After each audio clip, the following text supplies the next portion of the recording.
Ben arrivati cari telespettatori, anche quest'oggi un tema importante e soprattutto stimolante, questo deve essere. Bisogna cercare più che mai le persone giovani che hanno ancora grandi opportunità, io dico grandi anche aperture, non soltanto tra virgolette disgrazie davanti come ritengono molti, forse anche a ragione, di rendersi aperti al mondo, quindi internazionali, con la possibilità effettivamente di passare da una realtà a un'altra, non solo realtà di una città a un'altra, ma anche realtà lavorative, e quindi il mondo è aperto, non solo l'Italia, non solo l'Europa. Questo dà una grande libertà di azione, dà delle grandi aperture mentali, ma soprattutto offre delle opportunità in un periodo difficile come questo. Ma come si affronta questo futuro che appare in questo momento abbastanza difficile o incerto? Con delle basi non tradizionali, secondo quelli che sono gli insegnamenti che normalmente vengono impartiti a tanti italiani, ovvero le scuole tradizionali che hanno la lingua italiana come base, e poi c'è il di più che è la lingua straniera che viene imparucchiata, che si parlucchia, si impara chi meglio chi peggio, però tutto sommato non è il piatto forte dell'alimentazione di tanti giovani. Fin da piccoli sarebbe bene, se possibile, naturalmente compatibile con la famiglia, imparare subito, iniziare a parlare anche in modo disinvolto una lingua straniera. Se poi più di una, meglio ancora. Come fare, come orientarsi, quali sono gli stimoli migliori? Noi cerchiamo di darvi delle informazioni, anche perché il momento educativo saliente, di apprendimento principale nella vita di un giovane è proprio l'età più tenera, quando il bambino impara a muoversi, impara ad apprendere e gli risulta semplicissimo rispetto al mondo degli adulti imparare una lingua straniera. E allora entriamo subito nel merito. Noi abbiamo avuto l'occasione di avere con noi ospite qui in studio Giulio Rossi, ben arrivato qui con noi, grazie. Che è School Administration Manager, cioè vice direttore di English International School of Padua, quindi un istituto che parte dalle scuole materne, se non sbaglio, dall'asilo nido, voi più piccolini, fino a portarli alle scuole alla superiore, addirittura alle superiori. Dai 18 mesi fino all'ultimo anno di scuola superiore. Ecco, perfetto, quindi tutto un iter fino a una certa età, quindi di autonomia linguistica a questo punto, di non poco conto. Noi vogliamo un po' capirci qualche cosa in più, vedere di affrontare questo, e iniziamo con le radici, quindi iniziamo un po' con la storia, perché è anche interessante capire come nasce un istituto del genere, da quale idea. Diciamo che nell'87 è nata l'idea da parte di mio padre, che oggi non c'è più, che ha fondato la scuola appunto in quell'anno, e io sono stato il primo alunno della prima classe. La prima classe aveva solo 5 studenti. La sede era in via Savonarola a Padova, presso una scuola materna in affitto. Quindi in centro. In centro. E da lì in poi, classe dopo classe, si è creato tutto il ciclo della scuola elementare. Successivamente la scuola si è trasferita presso il patronato Don Bosco, sempre come ospite, successivamente presso il collegio Barbarigo, e nel 97 è stato acquistato un terreno in via Forcellini, dove siamo attualmente adesso, ed è stata costruita la sede attuale con un ampliamento nel 2006, che è stata costruita la scuola media superiore.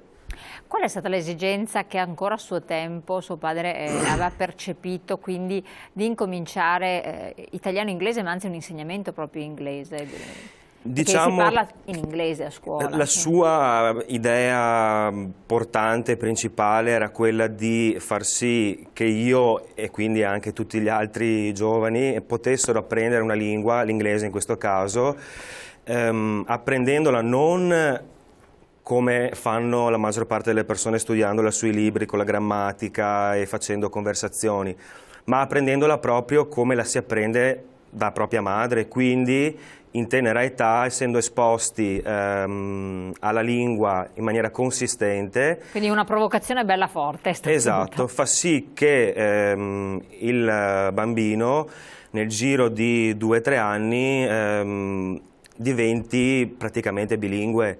Chiaramente la lingua madre resterà sempre l'italiano nel caso che il ragazzo sia italiano, però la capacità e la padronanza dell'inglese sarà veramente a livello quasi di quella italiana.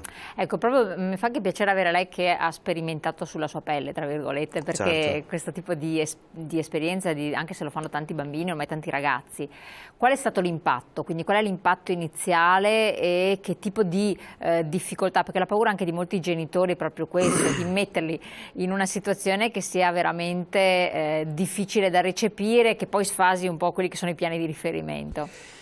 Allora, io ho fatto... Ricordando, tornando indietro. Sì. Io ho fatto solo la scuola elementare, perché quando io ho finito il ciclo della scuola elementare, la scuola media ancora non esisteva, e quindi da lì in poi ho fatto la scuola pubblica. No, ma proprio l'impatto iniziale. Sì, l'impatto, io adesso un ricordo chiaro e preciso non ce l'ho. Però a quell'età lì non esistono problemi, perché... riesci comunque a capire e ingranare. Chiaro che c'è un periodo iniziale nel quale il bambino magari fa fatica a distinguere l'italiano dall'inglese, e quindi magari viene anche fuori che dica delle parole che sono metà italiane e metà inglesi.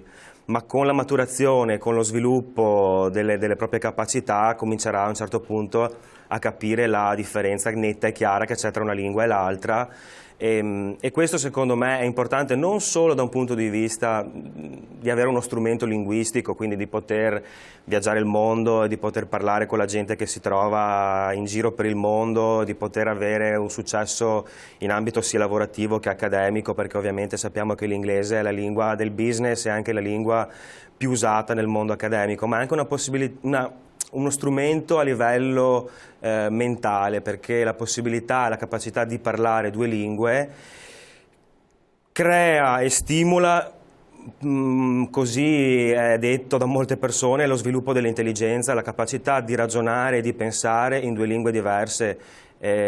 Molti dicono che appunto la lingua è strumento di pensiero, e quindi avere due software in testa è certamente qualcosa che stimola l'apertura mentale, la capacità di vedere le cose non in maniera in bianco e nero, ma vederle in maniera più ampia, più generica. Quindi, tornando appunto indietro nel tempo, il termine delle elementari, che quindi è comunque un percorso di 5 anni, quindi quello viene ad essere... Sì, le elementari da noi sono 6 anni, nel senso che si comincia con la reception, che comincia quando il bambino ha 5 anni e finisce con la quinta elementare. Come si esce già alla quinta elementare? Quindi c'è già un apprendimento, si parla in vecchia già? Io parlo per esperienza personale, ma lo vedo anche sugli studenti di oggi che escono dalla quinta elementare. Se uno comincia, meglio ancora dall'asilo nido, ma anche se cominciasse dai 5 anni, cioè esce che l'inglese lo parla senza problemi, e dà una capacità anche di traduzione da una lingua all'altra. Questo è importantissimo. Importantissimo. Cioè, già aver fatto l'elementare è una cosa significativa. E quello che si impara in quei 4, 5, 6 anni rimane poi per tutta la vita. Chiaro che se qualcuno non parla e non esercita l'inglese per 10 anni, qualcosa perde, ma è qualcosa che non si dimentica, come camminare, come fare uno sport, insomma, se uno impara a sciare, saprà sciare per tutta la vita, non è che dimentica come si fa a sciare. Ecco, infatti il problema per molti, soprattutto anche magari per il mondo degli adulti, è riuscire a imparare tanti vocaboli, riuscire ad avere una dimestichezza con la coniugazione dei verbi, con la formazione di frasi. Tutte queste cose qua, impararle a livello grammaticale, come viene insegnato nelle scuole, è effettivamente impegnativo. Appreso invece così in modo semplicistico, parlando tranquillamente tutti i giorni da bambini, è più semplice. È un'altra cosa, assolutamente. Chiaramente si sa che i bambini sono molto recettivi, come si dice sempre, sono delle spugne, e quindi qualsiasi attività, qualsiasi lezione che viene impartita loro a quell'età lì ha sicuramente un impatto fortissimo, e sono in grado di imparare una cosa non necessariamente capendone la grammatica o capendone la teoria che ci sta dietro, come tutti i bambini che conosciamo parlano l'italiano senza conoscere la grammatica, eppure parlano l'italiano, quindi è una conoscenza più, direi, empirica della cosa. Assolutamente. Andiamo un po' nel merito, nell'aspetto che può essere anche più interessante per genitori o nonni che ci ascoltano. La didattica. Sì. La didattica, perché dicono sì, vabbè, parli inglese, il bambino non già ha difficoltà a imparare, e la matematica e questa, e allora entriamo nello specifico. Qui invece più che per memoria andiamo proprio sugli insegnamenti che vengono impartiti. Allora, io farei una premessa generale per quanto riguarda la didattica e vorrei semplicemente dire che cerchiamo di combinare il meglio della metodologia didattica italiana combinata alla metodologia didattica britannica. Ah, viene fatto Sì, chiaramente poi vengono fatti gli esami di fine anno esternamente, perché è necessario che uno abbia la licenza di quinta elementare, il diploma di terza media. La maturità è un altro discorso, ma casomai ne parliamo dopo. E quindi cerchiamo appunto di prendere il meglio di tutti e due i sistemi. Il sistema italiano è un sistema molto teorico, a differenza del sistema inglese, che è più pratico, pragmatico, hands-on, come si dice in Inghilterra. E quindi quello che cerchiamo di fare è prendere tutti e due i sistemi e combinarli. Faccio un esempio che faceva anche sempre mio padre. In Italia la lezione si svolge spesso con l'insegnante che è davanti alla lavagna o dietro la cattedra a spiegare, ad impartire una lezione che viene recepita e assorbita dagli studenti in maniera passiva. Certo. Ossia viene spiegata una storia, una qualsiasi cosa, e loro la danno per vera e la imparano in maniera passiva, quasi a memoria, e poi devono ripeterla Certo, sì. all'occasione. In Inghilterra invece si usa un approccio anche molto sperimentale, di ricerca, ossia si va a lavorare con le mani, nel senso in scienze, in molte materie che richiedono di fare esperimenti, si usa proprio l'esperienza diretta di un fenomeno, non è che lo si impara come un fenomeno astratto. Cioè, vediamo un po' di fare un esempio concreto, se riusciamo, così chi ci ascolta. Cioè, adesso io ricordo per esempio dei miei ricordi, quando si studia l'elettricità, non è che si studiano formule, si studiano anche le formule, ma si prende in mano, che ne so, una batteria e si prova a collegarla con alcuni cavi e si vede che l'energia elettrica poi effettivamente accende una lampadina e si capisce che il polo positivo e il polo negativo sono necessari entrambi. Un po' quello che è l'educazione tecnica. E quindi uno impara le cose perché le tocca con mano e le vede con i propri occhi, e questo torna sempre un po' al discorso di prima.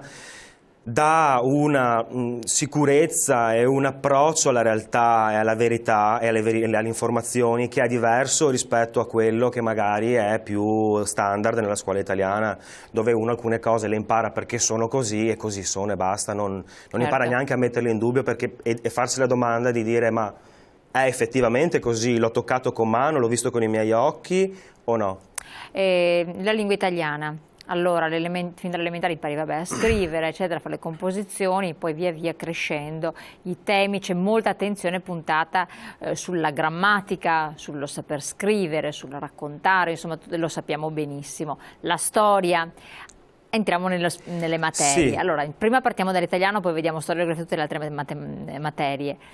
Allora, l'italiano ha lo stesso numero di ore che si fanno nella scuola pubblica. Quindi nel paniere di tutte le materie che vengono offerte, tutte le materie vengono svolte in lingua inglese, quindi storia, matematica, scienze, musica. Il programma è quello della didattica italiana, però? Cioè si parte dai romani, greci, sì, noi seguiamo il programma ministeriale italiano. Programma ministeriale italiano, certo. Solo impartito in inglese, giusto? Viene impartito in inglese e vengono applicati alcuni strumenti di insegnamento tipici della metodologia didattica inglese. Ovvero quelli di cui parlavo prima. Proprio sempre anche lì Sì, non è semplicemente leggi da pagina 1 a pagina 10 e domani spiegami cosa è scritto da pagina 1 a pagina 10, ma c'è un approccio, si lavora in gruppi e si fa insieme alcuni già progetti, ricerche. Quindi si entra proprio a contatto con la materia stessa e ci si mette a confronto. C'è molta interattività, quindi. Esatto, quello è il concetto che sta alla base, sì.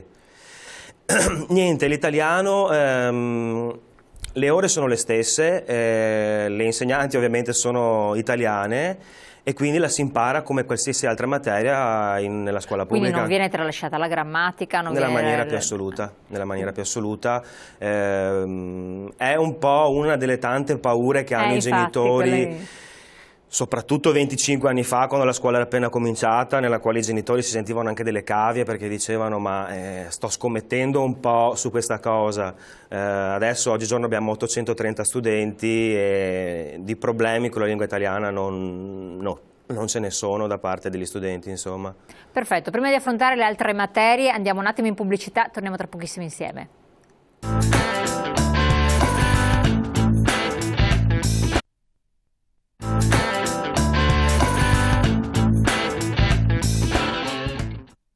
Eccoci qua, siamo ritornati. Allora, stiamo parlando di opportunità per il futuro, si costruiscono dalle basi, si costruiscono fin da piccoli.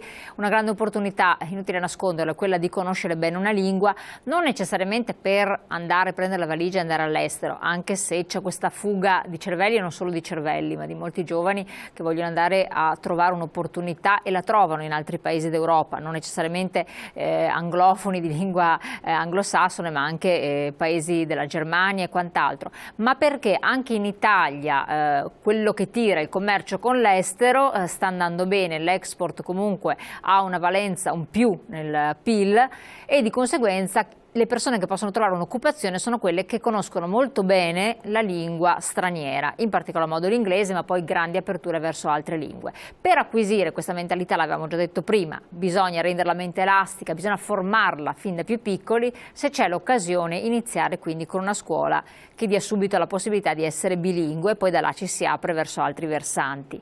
Abbiamo visto l'insegnamento delle materie principali, che è quello che preoccupa molti genitori, la lingua italiana viene curata, poi le altre materie, per esempio la matematica viene insegnata in lingua inglese, come avviene la storia e la geografia, e poi anche nelle scuole medie e superiori cosa succede? Sì, allora la matematica viene insegnata in lingua inglese, alla scuola media si può scegliere se la matematica farla in italiano o farla in inglese. Questo abbiamo dovuto offrire sia la matematica in italiano che la matematica in inglese, perché abbiamo notato effettivamente che, pur essendo il programma, cercando di renderlo più simile possibile tra le due insegnamenti, comunque la matematica insegnata in inglese e la matematica insegnata in italiano danno dei risultati diversi. Per qualche motivo... Cosa vuol dire? Adesso faccio fatica perché poi non sono io direttamente ad insegnare la materia, a spiegarglielo, però diciamo che in Inghilterra si tende ad insegnare la matematica in maniera più, come dicevo prima, pratica, più meccanica, mentre in Italia c'è più teoria, forse. C'è molta più teoria, esatto. Probabilmente è una deformazione professionale degli stessi professori italiano che insegna la matematica in italiano e quello inglese che insegna la matematica in inglese, di applicare gli strumenti propri della loro cultura e della loro provenienza, insomma. E quindi ci dà questa opportunità di vedere, poi naturalmente aprire le porte un domani, quando termina la scuola secondaria o media, che dir si voglia, di andare a scegliere il percorso di studi superiore preparato. Poi alla scuola superiore... Quali scuole avete? Perché poi ci sono diversi istituti, specialità normalmente nel programma di Stato. Cioè, voi le scuole superiori quali tipo di istituti? C'è lo scientifico, il classico? Allora, adesso si apre un discorso un po' a sé stante.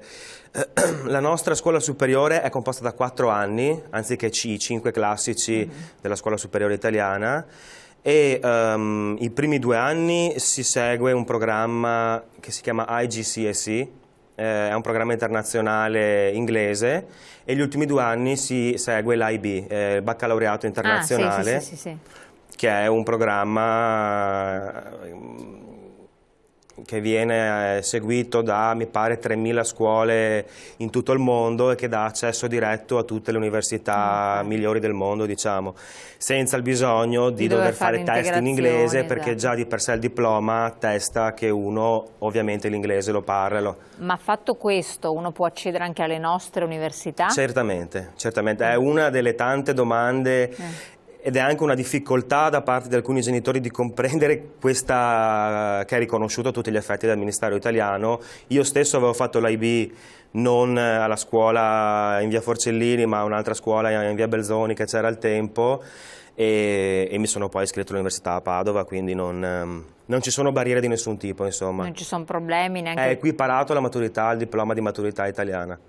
Normalmente gli studenti che strade intraprendono dopo, perché ormai avete un po' di esperienza, quindi non è che sono i primi fuoriusciti. Diciamo che alcuni rimangono in Italia, c'è chi va alla LUISS a Roma, c'è chi va alla Bocconi a Milano, c'è chi rimane a Padova e molti altri hanno cominciato a prendere la strada dell'Inghilterra e degli Stati Uniti e poi ovviamente ognuno decide di studiare ciò che più gli piace, può essere medicina, può essere ingegneria. Però si trova magari facilitato per il discorso della lingua, quindi questo certo non esiste più il mercato esclusivamente il mercato universitario italiano, ma esiste il mercato universitario mondiale con il quale uno può confrontarsi e decidere di andare a fare l'università che più gli piace, insomma non ha più la barriera del dire vado in Inghilterra ma poi in Inghilterra come faccio a studiare in lingua inglese. E chi invece è più legato agli insegnamenti classici, per cui c'è il greco, il latino nei nostri licei che sono formativi proprio per una forma mentis che poi magari può servire ad accedere anche ad alcune facoltà. Poi non mettiamo in discussione il fatto se le nostre facoltà sono aderenti a quelle che sono nelle richieste del mercato del lavoro, perché là si aprirebbe un versante incredibile e è tutto ancora da capire. Però rispettando quelle che sono le tradizioni del nostro paese, cosa dice a riguardo? Il greco noi non lo offriamo, però offriamo il latino alla scuola superiore per chi lo vuole seguire. Ah, quindi c'è eventualmente il latino? Sì, infatti un altro discorso che ho dimenticato di menzionare prima è il fatto che alla scuola superiore non è come la scuola italiana nella quale uno decide di andare al liceo scientifico per cui seguirà quelle 8, 9, adesso non so quante siano materie che già prevede il liceo scientifico. Quindi è già una scelta che ti porta verso un certo tipo No, di offriamo percorso. più materie e uno sceglie se fare biologia anziché fisica o entrambe, se fare matematica come a un livello nei campus, standard. Siccome nelle scuole americane. È un po' come essere già insomma. all'università, scegliersi i corsi che uno vuole seguire. Ovviamente ci sono dei criteri, dei requisiti, non è che uno può fare quello che vuole, però c'è un minimo di scelta che lo studente può fare in merito alle materie che vuole seguire, insomma. All'interno dell'istituto, della scuola, si parla inglese o si parla italiano? E In qual classe è o fuori dalla classe? Vediamo le differenze tra le due. In classe per forza in inglese, con gli insegnanti. A meno che non sia la lezione di spagnolo, di francese o appunto di italiano. Perché ci sono anche altre lingue, questa è la cosa che... Certo. E, fuori dalla classe si tende forse di più a parlare l'italiano. Ovviamente ci sono anche studenti internazionali e quindi loro se non parlano l'italiano tra di loro o con gli altri studenti, compagni di classe italiano, devono per forza parlarsi in inglese, insomma. Infatti, anche questo è un altro aspetto della disciplina, l'ordine, eccetera, almeno alcuni avevano avuto anche in altri istituti, perché poi ci sono anche altri istituti, l'idea di una grande libertà nella gestione, appunto diversa completamente rispetto alle nostre scuole, i banchi fila per uno, comunque messi in un certo modo, gli insegnanti dietro la cattedra, eccetera. Valutando positivo o negativo, tutto è relativo, dipende da che ottica visuale si analizza questo.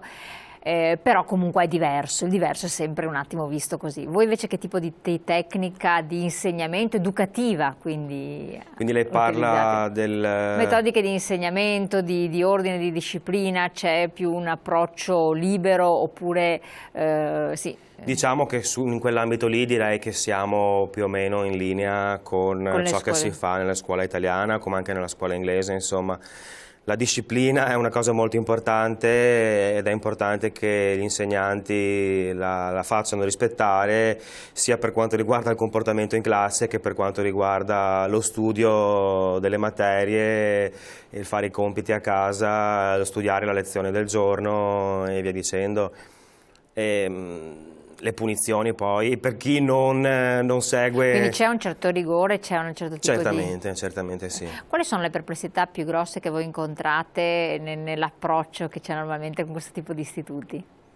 Nel senso da parte dei genitori? Sì, da parte dei genitori e dopo magari anche da parte dei bambini, se ce li hanno, oppure i bambini sono molto più tranquilli dei genitori. No, i bambini diciamo che non si pongono problemi. Sono più i genitori, direi, che hanno dubbi e che sono apprensivi, sono molto apprensivi nei confronti di ciò che viene offerto ai loro figli.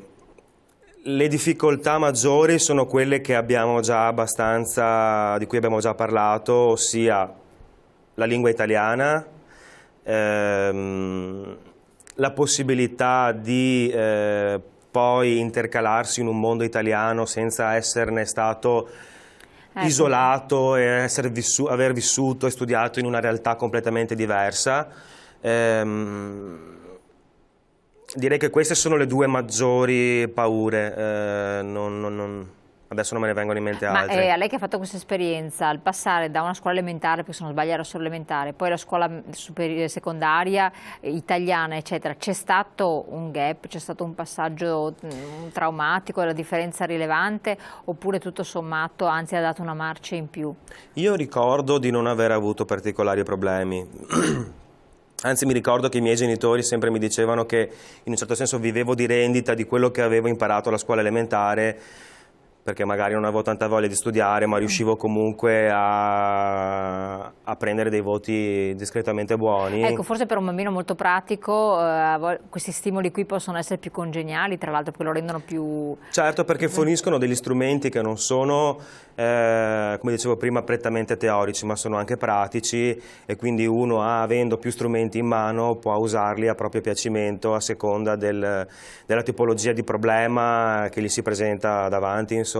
Ribaltiamo la situazione, invece un genitore che razionalizzasse che a un certo punto il proprio figlio a 10 anni o giù di lì sarebbe forse il caso che iniziasse ad apprendere la lingua inglese in modo diverso e quindi volesse iscriverlo. È possibile, è consigliabile un'iscrizione dopo superate, già magari terminate le scuole elementari, in una cosa del genere, o risulta un po' più difficoltoso? Dal mio punto di vista l'ideale è partire il prima possibile, quindi dai 2 anni, 18 mesi di età, dall'asilo proprio nido. addirittura piccolini piccolini? Sì. L'inserimento all'inizio della scuola elementare ancora va molto bene, che è quello che poi ho fatto io 25 anni fa. L'inserimento dalla prima media diventa molto difficile, cioè molto difficile no, però... È tanto impattante. In prima media, insomma, si comincia ad affrontare la materia in un modo un po' diverso rispetto alla scuola elementare, e se uno non ha di per sé il mezzo di comunicazione per comprendere, diciamo che fa fatica. Comunque, volendo insistere, alcuni studenti l'hanno fatto, nel giro di 6-7 mesi lo studente comincia ad entrare nell'ottica, comincia a capire. Però è un impegno... Però parte sicuramente molto svantaggiato rispetto a quelli che hanno fatto tutto il ciclo delle elementari, o meglio ancora anche quello prima dell'asilo nido. Quindi l'ideale sarebbe incominciare subito, insomma, cioè cercare Sì. di approcciare il prima possibile. Ecco, questo istituto è un istituto unico, creazione, un'idea di suo padre. Tanti che ci sono nella nostra realtà, nella regione, nel nostro paese, eccetera, sono slegati l'uno dall'altro, comunque esiste un filo conduttore unitario, come possiamo, perché anche questa è un po' la cosa si sta cercando di creare proprio adesso. Mia mamma, che è la direttrice della scuola, insieme al preside della scuola superiore, sono stati a Roma 2 settimane fa, se non sbaglio, a parlare con tutte le scuole internazionali d'Italia che offrono l'IB, quindi il baccalaureato internazionale di cui parlavo prima, in modo da cercare di creare un'associazione italiana di scuole internazionali e di far valere il proprio peso, le proprie esigenze presso il Ministero italiano per il riconoscimento. Allora, io ho spiegato prima che la maturità è sicuramente uguale al diploma che offriamo noi, però il Ministero pone alcuni problemi sulle materie che offriamo, sul fatto... Le faccio un esempio: la matematica a livello avanzato che offriamo noi, a nostro modo di vedere, a modo di vedere di anche tutte le altre scuole internazionali, è ad un livello più avanzato della matematica che si fa al liceo scientifico, per cui non è giusto che uno studente che ha fatto la matematica da noi abbia un voto più basso quando è stato testato su alcuni argomenti che non vengono neanche affrontati al liceo scientifico, insomma. Perché è una scuola comunque privata? Quindi... Sì, perché seguiamo un programma che è quello dell'IB, certo, eccetera, eccetera, che offre la matematica a livello avanzato, che è un livello veramente avanzato. E quindi vorremmo far sì che il Ministero ci riconoscesse che la matematica a livello standard è la materia che è equivalente alla matematica che si fa al liceo scientifico, insomma. E quindi c'è tutto un percorso che dovete effettuare? Sì, sì, e ci stiamo mettendo insieme proprio perché le problematiche sono comuni e per riuscire a far leva su ciò che crediamo debba essere realizzato. Le reticenze sono legate a che cosa da parte ministeriale nel questo tipo di... Qui si apre un discorso. Le reticenze credo che derivino, come in tutte le cose, da una forse bassa conoscenza reale di come realmente sono le materie, qual è il programma che viene fatto nelle materie. E poi siamo in Italia, non per criticare, ma insomma alcune cose che magari potrebbero essere viste e capite in tempi brevi e realizzate in tempi altrettanto brevi, seguono una serie di vicissitudini anche burocratiche, certo, per cui ci vogliono anni prima che una cosa che potrebbe sembrare naturale, normale, venga implementata, realizzata. Come è normale. Bene, allora siamo in pubblicità, un attimo solo di intervallo, poi tiriamo un po' le somme e le conclusioni, vediamo un po' di trovare anche altri possibili sviluppi, e tra poco. Faccio tempo però.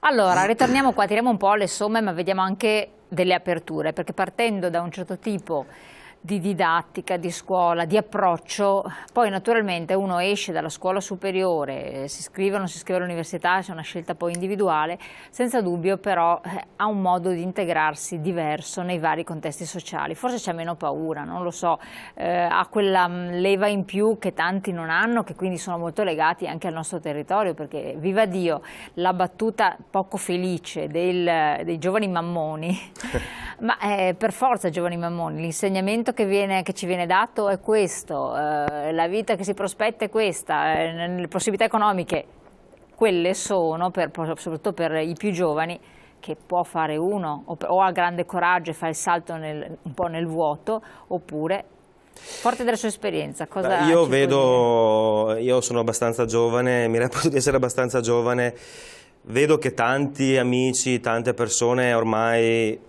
io ne conosco tante, stanno appunto prendendo la strada dell'estero, perché per quanto si possa ritenere che l'Italia sia ancora un mercato aperto ed ospitale che offre opportunità, questo poi tanto vero non è, e tante persone che conosco appunto vanno a Londra, vanno in Spagna e vanno in giro per il mondo. Ecco, secondo me, come dicevo prima, la possibilità di parlare una lingua diversa, l'aver frequentato una scuola che offre una metodologia didattica più a 360 gradi, definiamola così, insieme alla possibilità di aver viaggiato durante la propria vita, sono caratteristiche che oggigiorno sono fondamentali per offrire la possibilità a qualsiasi persona di spostarsi, di andare a studiare, lavorare all'estero, e purtroppo oggigiorno diciamo che alcuni paesi sicuramente offrono di più rispetto all'Italia, che per quello che sta vivendo è un po' chiusa e si tende a non dare tante opportunità ai giovani, certo. Insomma. Oltre a questo, perché poi non è che si vuole spingere verso l'estero, se c'è l'opportunità uno da quella parte deve prenderla, per cui gioco forza, però anche il fatto che molte aziende comunque richiedono la padronanza di una lingua straniera. Adesso poi si va a spaziare anche sul cinese anziché sul russo, non sono tante le situazioni, però se non altro l'inglese bene, bisognerebbe saperlo. Certo. E sappiamo che a livello didattico si impara nelle scuole, però non è così che bisogna affrontare il mondo del lavoro. C'è sempre questo famoso gap tra mondo della scuola e mondo del lavoro, quasi sembra incolmabile, ed è la ragione per la quale a un certo punto un giovane si arrende, non ne può più, cioè non riesce da solo a fare questo percorso. Può essere un insegnamento di questo tipo, forse più pragmatico, che ti butta prima nel mondo del lavoro, dicendo forte della sua esperienza, perché so che lei ha fatto un anno di studi anche all'estero, poi ha fatto un'esperienza con l'Erasmus, ma poi è andato anche in Australia, un anno di sabbatico, di avventura, e comunque l'ha approcciato con queste realtà. Certo, io ritengo che l'inglese imparato nella nostra scuola non sia un ostacolo poi all'inglese che viene poi utilizzato nel mondo del lavoro nella maniera più assoluta. e come dice lei giustamente, l'inglese e i computer oggigiorno sono due asset fondamentali, per cui se uno non parla l'inglese, se non sa usare il computer, diciamo che per carità opportunità ce ne sono sempre, però si è tagliato fuori da una grande opportunità, che è quella di lavorare con questi due strumenti che sono quotidiani e fondamentali nello svolgimento della maggior parte dei lavori, insomma.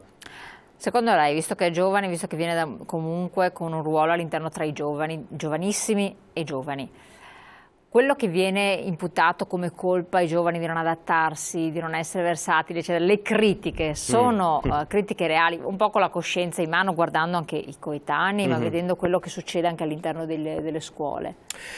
Allora, io vengo ovviamente io sono fortunato perché ho 29 anni ed ho un lavoro e non posso lamentarmi, però mi sento di poter difendere i giovani in questo senso, nel senso che è ovvio che magari gli italiani oggigiorno alcuni tipi di lavori non li vogliono più fare e vorrebbero tutti essere manager, imprenditori, dentisti, medici e via dicendo. Però secondo me il grande problema oggi non viene dalla impossibilità dei giovani e la non volontà di mettersi in gioco, ma viene da un sistema che mette il giovane in una situazione nella quale fa fatica ad esprimersi, fa fatica a trovare ciò che effettivamente può essere un percorso che... Quindi è il sistema che non è adatto? Secondo me sì. Io adesso non voglio entrare nel merito della politica e di quant'altro, però faccio una semplice riflessione.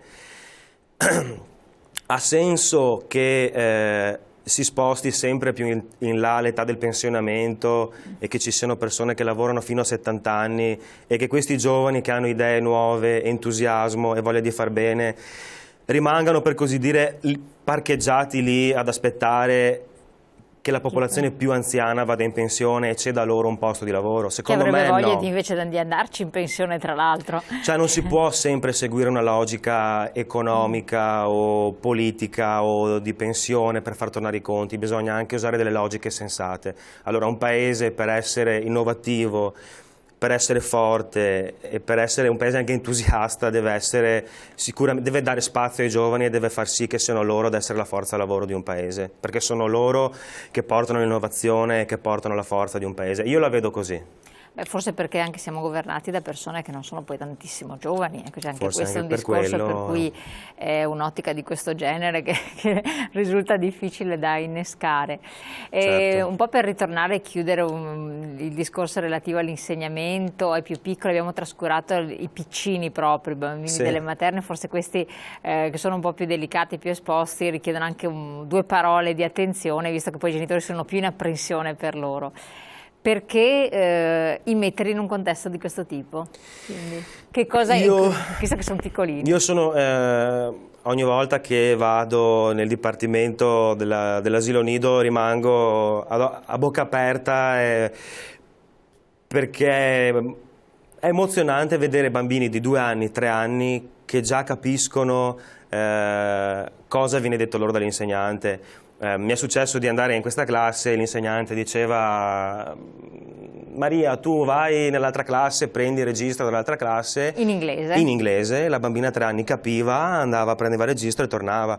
Sono cose che ti lasciano un po', cioè se non sei abituato dici ma com'è possibile a 3 anni, è solo 8 ore al giorno di scuola. Ah, perché è tempo pieno? È tempo pieno, dalle 8:45 della mattina alle 4 del pomeriggio, con la mensa e il pranzo quindi a scuola. E sono cose che ti lasciano esterrefatto in un certo senso, in maniera positiva. E poi niente, l'asilo poi rispecchia ancora di più, secondo me, l'approccio anglosassone all'insegnamento, quindi è molto creativo, è molto... è sempre, come dire, pragmatico, pratico, ci sono tantissime attività, musica, canto, gioco, attività di gruppo. è qualcosa secondo me di veramente importante e molti insegnanti mi dicono che vedono subito la differenza dei bambini che hanno seguito l'asilo da noi, dei bambini che l'hanno seguito esternamente, che poi entrano in prima elementare da noi, che c'è proprio un gap quasi a livello anche di maturità, di comprensione, di controllo che non è cosa di poco fisico, di coordinazione fisica, cioè ha uno sviluppo molto importante. Siamo arrivati al termine, solo questo, le attività sportive? Le attività sportive ne facciamo molte, ci sono ovviamente l'ora di educazione fisica come in ogni scuola, vengono poi organizzati i tornei a livello regionale, provinciale, ci inseriamo sia nel contesto della scuola pubblica e vengono anche fatti i tornei con altre scuole internazionali di calcio e di tutti vari altri sport. Quindi viene sviluppato anche questo. Certo. Siamo arrivati al termine, grazie di essere intervenuto, di averci dato un'apertura verso un'altra modalità di approccio con l'insegnamento, ma soprattutto un'occasione che potrebbe essere importante per poi inserirsi meglio o forse con una marcia in più nel mondo del lavoro. Grazie ancora, noi ci troviamo domani alle 12:40 come sempre.